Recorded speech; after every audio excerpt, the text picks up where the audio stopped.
মেয়েটির সত্যি এখন আর কিছুই যায় আসে না। মেয়েটির জীবনে কে থাকলো, কে গেল, মেয়েটিকে নিয়ে কে কী ভাবলো, কে কী বললো, না, আর তার কিছুই যায় আসে না। কারণ একটা সম্পর্কে থেকে যতটা ঝোঁকার ছিল মেয়েটি ততটা ঝুঁকেছে ছেলেটিকে পরিবর্তন করার জন্য। ছেলেটির পায়ে যতবার পড়ার ছিল মেয়েটি পড়েছে, যতটা ভিক্ষা চাওয়ার ছিল একটা সম্পর্ককে বাঁচানোর জন্য সে ততটাই ভিক্ষা চেয়েছে।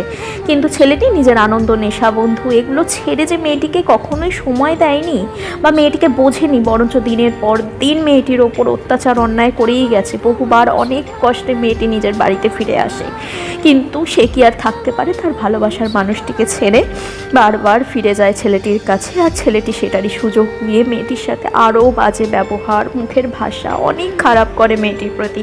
শেষবার ছেলেটি মেয়েটার শেষ সম্মানটাও রাখেনি, জানো তো? সেই রাতটা মেয়েটা এখনও ভুলতে পারে না, এখনও কুড়ে কুড়ে খায় সেই রাতটা। চার দেয়ালের অশান্তিটা পুরো পাড়ার সামনে নিয়ে এলো। মেয়েটির বাবা মাকে তুলে মেয়েটির চরিত্র নিয়ে ছেলেটি